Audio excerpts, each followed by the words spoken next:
So this honestly my first ever VR experience. The first time I do own a VR headset like this one. This over here are the MetaQuest 3S. And if you are like me thinking to, well, buy this VR headset, or you are just a little bit newbie like me, you may want to stick to the end of the video and find out if this are perfect for you or not. So these are the greatest and latest VR headset from Meta. So we have the Oculus, and then we went from Meta 2, Meta 3, and this is a 3S. So the price for this one is around $250, depends the time that you buy them. And they are a mix in between the MetaQuest 3 and the MetaQuest 2. So this is everything that you need to know about it. Exteriorly, it looks basically super simple. You do have a elastic strap at the back that is fully inbuilt with the size of the headset. The size of the headset are adjustable as well if you need to, but the only way to fully adjust it is through the back. You can extend this loop over here, and then at the front you got some Velcro, and you can adjust how low or high the glasses actually sit on your head. But in terms of sitting on your head, they do feel really comfortable when you come to the front of the device. If you got glasses, they do come with a extender part for glasses users. But if you don't wear glasses, this is literally go straight on and they work perfectly. They do not have a way to adjust the focus on the lenses. So the lens do move in 3 different positions going out from 58 to 68. And that is measuring the center of the iris in your eyes in respect to the center of the lenses. So it's no other way to really focus it. Once you put it in, you can find the best position for you, and then you just go straight from there. But if we go around the device very quickly before we jump actually into the device, if we look in general, the whole device got this nice vibe with all the sensors and cameras in front. And yes, they got cameras because these are pass-through cameras. So what these cameras are seeing is what you are seeing on the other side. So you're not going to be hitting yourself with any furniture or nothing like that if you're a newbie, and that's something that may scare you. This is great. They got an incredible pass-through. One thing about the pass-through that I've realized, they do ask a lot of light. It looks like the ISO on the pass-through is really, really high. The ISO on the cameras are really, really high. So sometimes if you are in a dark environment, it looks a little bit grainy. But apart from that, if you go all the way around, you do have cameras and sensors all the way around the front. You do have an LED indicator as well, an LED indicator at the top. And on the side of the device, you do have another sensors on cameras, and that we're gonna measure, well, the controllers. They're gonna know where the controllers actually are. We'll look at the controllers in just a second. And then if we go to the bottom of the device, we got a couple buttons. They're not many buttons on the device, to be honest, but we do have a volume rocker. And then we got an action button that this is how you activate or deactivate the immersion mode or like a pass-through mode.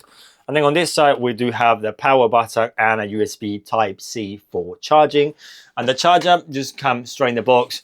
It's typical little cable, USB Type-C to USB Type-C. But overall, in terms of speakers as well, we do have a set of speakers at the top of the device and at the bottom over here. So if we go through the arms of the device, we do have speakers facing down and speakers facing up. And thanks to all the sensors, those speakers do a spatial awareness sensor. So depending on when you're moving your head, you're going to listen more to the right or more to the left. And it's actually incredible. But moving to the actual controllers itself, this is how you, well, control everything. You can also use your hands as well, thanks to some gestures that you can do through the cameras, and the cameras will see where your hands are, and you can use pointing and pinch your fingers to see to click all the buttons in the screen. But I found it much easier with the controllers itself. So the controllers, well, the right hand side, you got a B and an A and a little joystick and the Meta action button over here. And on the other side, you do have the hamburger menu button, another little joystick, and the X and the Y. And then we do have the finger triggers, the inside triggers. That's it. They use super simplistic buttons. They do feel really good. They are proper ergonomic when you got them and you playing around, playing boxing, lightsaber, or just moving around or controlling some machines as well. They look pretty good. The top buttons is the main one that you've been using, but you can also use the buttons on the side for other actions. But they're not USB-C, they're not rechargeable.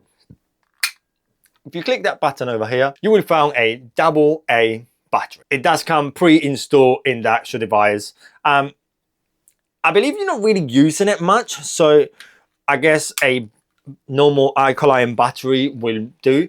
If you want to go a little bit more, a step further, you can get AA batteries with USB-C rechargeable. I think I will leave a couple links down below, but they are in Amazon, fairly cheap to be honest.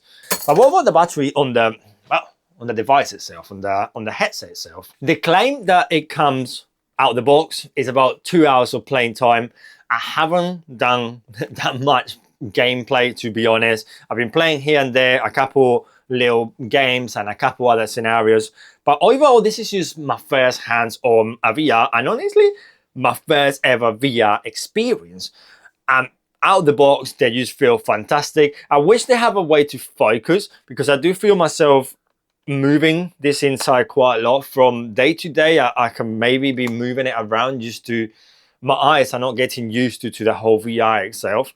And also the field of view is not massive, so you do have a limit at the top, at the bottom, and also at the sides. But the pass-through, I'm honestly impressed with the pass-through, with all the sensors and how just it looks in general. It looks really, really nice. It does feel super comfortable. I wish the straps have a little bit more, not tension, but a little bit more adjustability in terms of how the headset actually fits in general. But overall it's super easy to use. Have it up here. They're not very heavy either, so you can really just walk around the house if you need to, just like this. But you can just pop it down, adjust the headset however you need to. You are in full pass-through mode right now, and I can see everything that is going around, and I can see the whole studio. And as I mentioned, if I press this little button over here, we kind of move into horizon right now.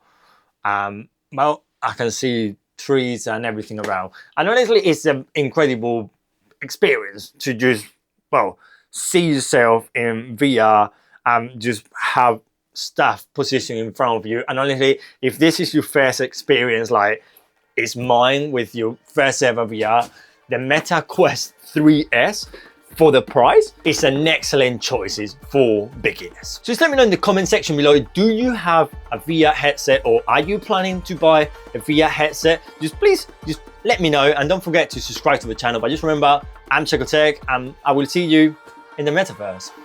Adios.